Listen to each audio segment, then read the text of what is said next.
when I first saw him and went out with him, I was like, oh, he's too hot. He's going to be a fuckboy. Like, it's, this isn't going to be anything serious. Welcome to the Mastery Experience. I'm your host, Francesca, and we are diving deep into mental mastery. This is where self-awareness meets peak performance. You're going to witness the truth behind personal development, emotional breakthroughs, dissolving triggers, getting into flow state, discovering purpose, and most importantly, mastering intuitive action. And we do this through a process called HypnoBreathwork. This is your community committed to breaking behavior patterns, getting into alignment, pursuing excellence, and self-mastery. Let's do the work. This is the Mastery Experience. Stephanie Madson, my Hello. best friend, cousin, twin soul, and HypnoBreathwork coach. Welcome to the Mastery Experience. Thank you. So we start every single show off with a question from our Mastery card deck. And your question today is, what failure secretly changed the direction of your life for the better? Ooh. Wow. I guess there's been a couple, but what stands out the most? I would say probably a bad breakup.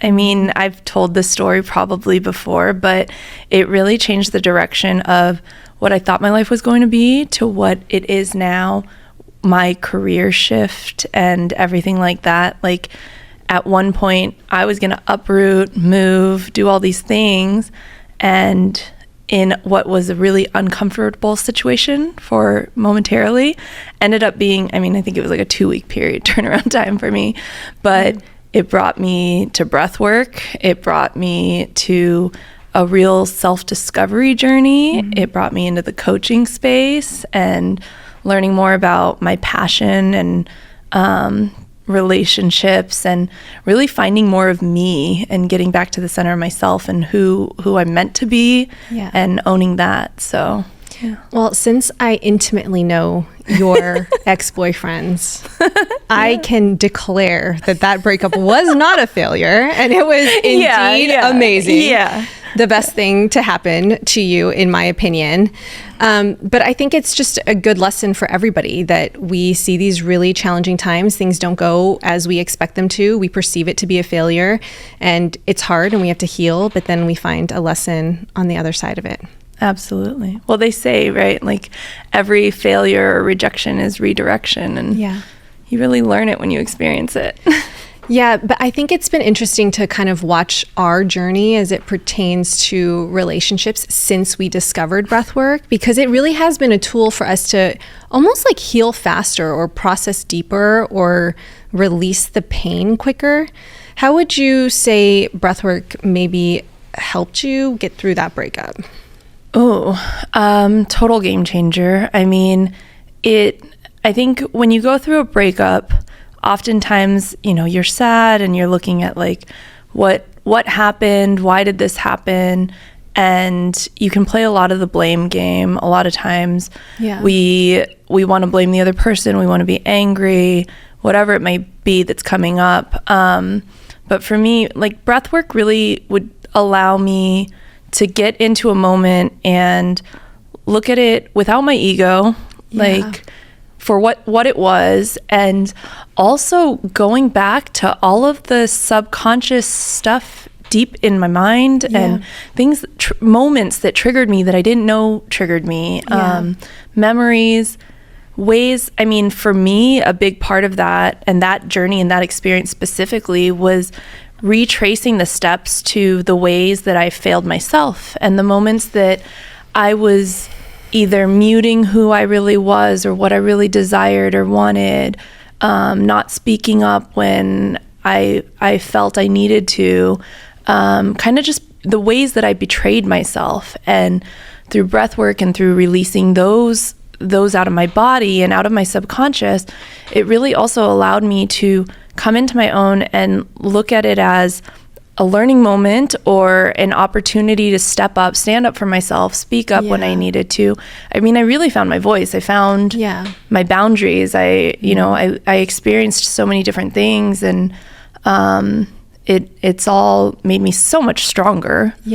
I think one of the most interesting things to observe as you've been on your self-discovery journey, and you had like a really intense retreat in Bali that you went to as well. But I think it was seeing the pattern that you had adopted from your dad. Oh yeah. I mean, that was I think that was really eye-opening for me because growing up, I mean, I really put him on a pedestal, right? And we learn our relationship patterns, whatever we think we know, it's all learned behaviors, right? And so you learn what you believe love to be based off of the relationships that surround you closest. And my parents kind of modeled this relationship of a lot of self-sacrifice being involved in love and betraying yourself, which was the pattern that I then was living without realizing it.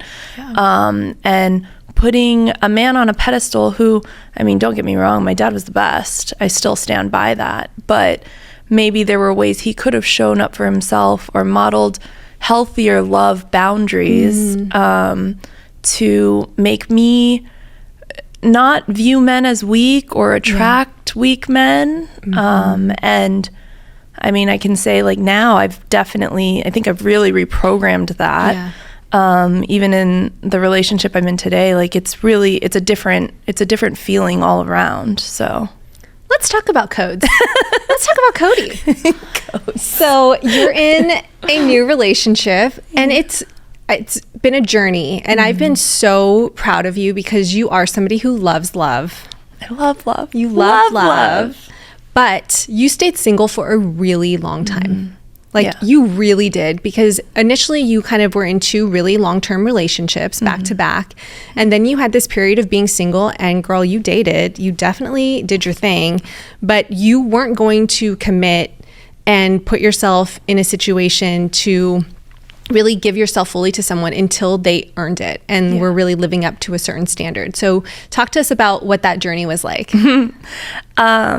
Well, I would say it was a long journey for me. It was like 7 years, I think. Of being single, 7 years. Of being single and of dating and exploring and really cleansing my palate on what I wanted, what I was going to accept. The first few years I was really like intentionally single, and even meeting great guys, this, that, and the other, it didn't matter who it was going to be. And what was most interesting about that, especially in the beginning, I was like, oh, I'm just going to have fun. And then meeting some really nice guys, it's like, okay, what am I going to hold true to what I said, which was that I'm going to be about me right now and not about anybody else. And so putting that into practice, which was great for me. Then also, in dating and meeting people that I saw some potential in, and maybe had a little bit of a halo effect at times around certain individuals, and noticing my patterns and triggers that still came up. Because no matter how much work you do, I mean, you know this better than anybody, any moment can trigger something else to come up, right? Some pattern that you didn't even know existed, some belief that you have deep down. And so for me, that was really interesting to kind of watch play out and become more of an observer of, what attachment style was triggered by different people or stuff like that. And then even when I got into this relationship, I'll admit, and I don't know that I've ever told Cody this, but I definitely judged him by his cover initially. When I first saw him and went out with him, I was like, oh, he's too hot. He's going to be a fuckboy. Like, this isn't going to be anything serious. But he showed up with a different type of presence, with a different type of effort, and it wasn't anything try hard, because I experienced that too. Like better than anybody, I experienced one connection where I was like, oh, like it really threw me for a loop. But in giving it time and watching behavior, and it makes you show up differently, and seeing consistency and really staying grounded within that and not romanticizing so much.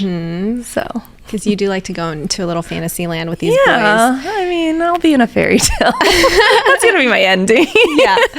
So I think it's I think it's interesting to note because you brought up that we can feel like we've done a lot of work on ourselves and we can heal. And individually, you and I have both gone on pretty big journeys, like solo traveled around Asia, gone to really intense retreats, like cried our eyes out, journaled, meditated, breathed, did plant medicine. We went to Peru together and did ayahuasca.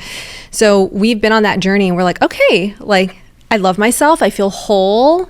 I've found joy within myself. And then we meet someone and we're like, okay, I think I'm ready for this. And it's like, nope. Yeah. Nope. You're going to go through an entire different level of initiation. And it's going to bring up and trigger some of the most intimate wounds and some of the deepest wounds within yourself. And I feel like some of our conversations have been so hilarious recently because we're calling each other and we're like, oh my God, like something just came up for me. Remember like when Steve went to Vegas, I'm like, what the hell? I had no idea that I still had emotions like this. But we have this tool now where we breathe and we see that we're projecting. Yeah. We see that this is from an ex, not the present partner. And we can reprogram our response really quickly. And honestly, they're very lucky. They are very lucky that we are willing to do this work on ourselves. And I think we're very lucky too that we have partners. I was going to say, we're also very lucky. We have partners that are very open and you know, I think that's such a big piece of it, right? Like the more you learn, especially after being single for so long, like you get really strong ideas of this is or this is not going to work for me. And you get very stubborn in your opinions, I think. And your lifestyle. Yeah. And I think, you know, one of the most important things in that is having a partner that wants to grow with you and individually. You know, somebody who's able to pause and have those moments of self-reflection because you're both going to trigger each other nonstop. And I think that goes until the end of time. So, but I want to go a little bit deeper into this because I think this is going to be something that's really helpful for the audience because I know all women want that. They want a man who wants to grow. They want a man who takes accountability. They want a man who's going to do the work, who's going to heal, who's going to show up for them, be conscious, be healthy. And I don't feel like it's something that you can just say. I don't think it's something you can sort of nag someone to do, especially if they're not ready for that. Absolutely. But what I've found, and please share your experience, is it's been through my embodiment. It's been through me going first. And sometimes it's really hard for me because I'm also very prideful and I can get really defensive. But when I take a step back and I react differently and I ground myself and I breathe and then I show up with more compassion or with clearer communication, that does something to the dynamic. I don't know what it is, but it almost like inspires or intrigues him to meet me where I am. So I think it's possible to inspire your partner to do the work through your own energy and through your actions. Absolutely. Not just that. Everything's in the way you present yourself, the energy that you're coming to the situation with, right? I think a lot of that comes from compassion, which breathwork allows you to be more compassionate, right? By being compassionate, I mean being able to really put yourself in your partner's shoes. And I think at the end of the day, it all always comes back to knowing that whatever conflict you may be having, the conflict is typically not what's happening at the surface. You know, and to be able to recognize that we all have our own lens, and this is romantic relationships, every relationship in your life, every interaction in your life. Everybody comes with their lens and their past experience. And if you can take a step back, not take it personally, not think, oh, this is, you know, them against me or them attacking me. And so when you can come into a dynamic in that way, especially for men, I think it's easier because then you're softening into your feminine more, right? You're allowing him to step up into his masculine more, seeing your grounded energy rather than what, you know, women often get accused of being dramatic or just erratic, if you will. And so making a safe space for him to lean in. And it's like some coaches have said, you know, allowing an invitation for him to step up, not that you're telling him to do the practice, but him seeing, wow, like I know Steve sees it with you all the time. Like, wow, she was so reactive. She paused, she went into breathwork or, you know, took some time. She came out at a completely different person and different perspective. And like you said, it's through that embodiment and that daily practice. And, we've talked about this, but doing that also, even when times are good, like you need to regulate your nervous system so that even in those trigger moments, you're not reacting so strongly too. Yeah. And knowing what can come, because you never know what's going to come at you or how it's going to trigger you. But having yourself prepared for, we're in this together, and really bringing it back and owning and taking accountability, I think. Yeah. It reminds me of that David Data quote when he was like, open your heart and trust a man before he proves himself to you. And I was like, what? I'm like, no, I need like a year of consistency and credibility and presence before you're getting into my heart. But he says to lead with an open heart. Yeah. And I think that so many of us are waiting for the man to guide us into our feminine. Mm-hmm. And really, we have this opportunity to guide ourselves into our feminine, to train our own bodies and nervous systems to feel safe, to open and receive and give love. And that is what's going to attract a man who's going to meet us at that level. Absolutely. I think it's like, I've had this conversation with my partner, and it's been around just even how you show up versus what you expect over time, right? And one of the big debates is like the subject of trust. Like, are you somebody that trusts inherently and like goes into a situation just trusting somebody and allowing them the opportunity to let you down? No. Or do you, think that time builds trust and that consistent behavior? And I kind of operate in this, it's almost a middle ground, but mostly I show up not expecting the worst. I tend to expect people to do their best. I think most people are doing their best. And if you can go into it with an open heart and an open mind that, this person, they've got their shit too, but they're not intentionally trying to hurt me, or, it's very, very rare that you're going to meet somebody that's maliciously trying to do something negative to you. And if you do, you don't want that person in your life anyway. So you're very mature and wise, Steph. So I want to be very real on this podcast, and I want to be... When are you not? But I want to be almost extra vulnerable. And I think because we've been together our entire lives, you've been my best friend since you were 3 years old, and it's funny to even have this conversation with you where I'm even hearing some of the things come out of my mouth, and I'm like, 6 years ago would never. And I know that I've impacted a lot of, maybe, unconsciously impacted your beliefs on love or relationships. And I'm not sure to what degree, but I've never been someone who valued relationships. I've never been somebody who wanted to be in love. I've always been career focused. I've always been about business and purpose and abundance and freedom. And I know that I've maybe had judgment towards the prioritization of relationship. And I want to have like a real open discussion on camera of how it's impacted you in a negative way. And you can be honest. I'm not going to jump to negative. I'm going to jump to, and it's funny because I've experienced it even in this relationship, and it's not just a you thing.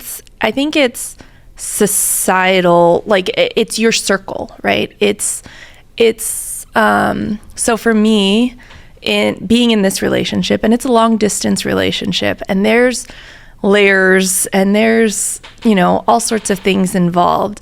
But I know getting into relationship, and I would say that maybe your beliefs have reiterated this probably to me in like a grounding point of not wanting to be one of those girls that gives up my life for my relationship or my boyfriend, right? True. And it's funny because I think about it often, and I think about, even with my dynamic and how my life is already. Like, I'm in so many places at once, right? And I have so many people that I'm connected to and where I need to spread my time and energy. And I make this conscious effort oftentimes to like show up for other people, like even if I'm exhausted, but like to prove that I'm not that person or something. And it's funny because this has come up for me recently, like a few different times. And I will say breath always brings me back, and sitting with it, meditation, those kinds of things, like sitting with myself. And I think that's where my personal journey and knowing myself so much better now, right? Like knowing what really is important to me. What kind of relationship do I want And knowing that that's not going to look the same for anybody. You know, the relationship I want is not the one that you want. Yeah. And that's okay. And knowing that people can have their opinions of it, but again, it comes with knowing that, oh, well, I can understand how they might view that as me not prioritizing them, but this is me taking a moment for myself or something, you know, like if I want to cancel plans or something like that, things that in the past I would never, right? I would just expend my energy no matter what. So I would say that is one thing, like just in how my energy shows up and how I want to show up, and making sure that all of the people in my life know how important they are to me, and that I'm going to sustain those relationships. But as we grow, and it happens, like with or without this partner, I'm going to grow. My values are going to stay the same, but my lifestyle is going to change, you know, and that's just part of it. So that might be one. Yeah, no, I'm glad you're bringing it up, and it's definitely not my intention to make you feel that, but I do feel that, you know, like I definitely have a judgment of people sort of prioritizing their whole life around a relationship, and it's a big change. And you've seen how many friends we've gone through where it's like we completely lost the friendship because she got a boyfriend and then she's back whenever he breaks up with her. So I think that I don't want you to feel like you have to, when you're exhausted, you know, still show up, because you don't want us to think that you're only about your boyfriend now, because we don't. We truly don't feel that. I think we just want to spend time with you and want to hang out with you, but we want to be understanding to that.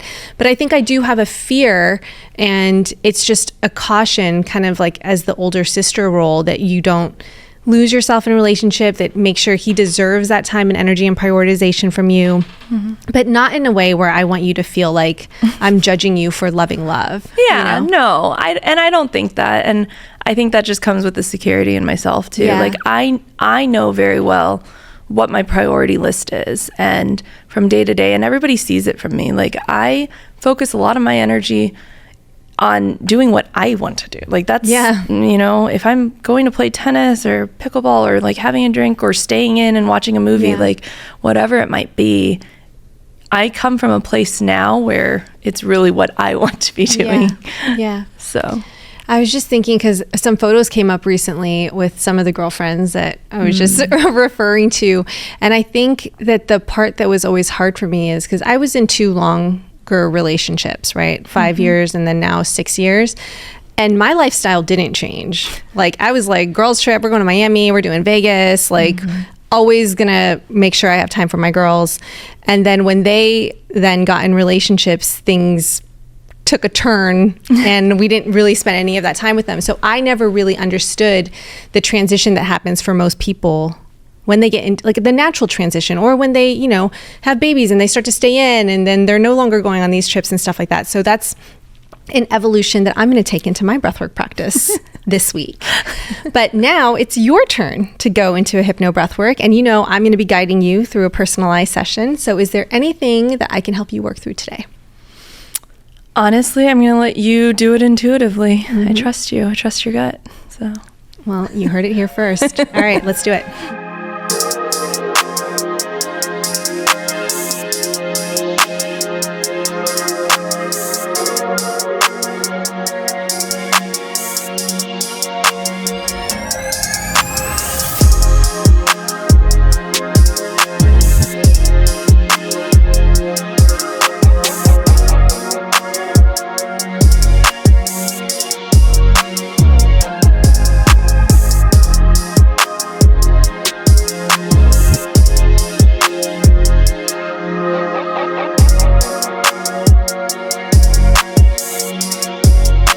How was it? Fantastic. Caught me by surprise. Always does. Tell me more. I mean, I got really emotional right away. Song 2 specifically. God, you got me with Taylor, and then you got me with Cody. What did you see? I saw how grateful I am for him and this relationship, and oh my God. Good. Just to have somebody who loves me and shows up for me in the same way and view that my family and friends do. I've never gotten that in a romantic partner before. And like in a way where he really wants what's best for me, and whatever that means, like he just wants to build together and to grow together. And then I saw him and his past and his pain, and like that I don't want him to feel all of that, you know. I want him to know how special he is and to feel as appreciated as he makes others feel. So yeah, that was a lot. Oh, codes. I know, who knew he had it in him? In the next song, I kind of had you expand out of your relationship and kind of see your life as a whole and everything that you've created, and what was coming up in that song. I mean, obviously, like I have a career transition, another one happening right now that's huge for me. And the universe kind of forced me into a direction, which it always does, right? But becoming witness to the magic that kind of unfolded in this transition and in these moments, and attributing it to, and like really honing in on my power, what I've created for myself, like how I've gotten here, knowing that it's not all by chance, but with a little bit of trust. And obviously there's still more to build on there, you know. Really seeing myself the way you see me, the way others see, the people that love me the most see me, and owning that. I have some work to do there still. No, but I have to say, like, this transition was an interesting one, and there was a lot of moments where you could have gone into panic mode. You could have definitely overworked, and there's so many moments where you could have had anxiety, and you were very surrendered, very grounded, very secure in the whole process, and it ended up working out so flawlessly, like just effortlessly. Every step has just been amazing. But you really did lean into your breath work and your meditation to stay rooted in all of that and not let your mind spiral. So that was beautiful. And what about, what's your next action step towards your dream life? The next action step is to actually sit down by myself, and then with Cody also, and to come up with more of like a concrete 5-year ideal plan of what I really want. I want him to come up with what he really wants, and then what we can do together, because there's a lot of talk about, you know, what the next year looks like or the next couple years, but I want us to have individual and combined goals on what that really looks like. So he's got some work ahead of him too, but it's gonna be fun. It's exciting. That's so exciting and fun. And I'm just gonna throw in some big sister unsolicited advice. Have the brainstorm, but then please take him through breath work, that it's because he does have a lot of ideas, but a lot of times when you breathe, you get that intuitive prioritization. Which thing is going to build the next thing, which is going to create the entire ecosystem that compounds, that builds the network, that gets the funding. So if he can breathe into that and have a little bit more clarity and guide you, I think that would be a really cool next step. Yeah, really fun. Well, we like to end every show with a recommendation that our viewers can do on Mastery app. And you have a session on there called Intuitive Dating that I think is so powerful, because we are a testament right here that you can date outside of your type and build something really profound, but it takes getting out of your head and getting out of your conditioned patterns. And that session really does it. So there's a session called Intuitive Dating on Mastery and the Love topic, and I think that it would be powerful for everyone to try at home. So do it. Do it. It's a good one. Steph, thanks so much for being on the Mastery Experience. Thank you.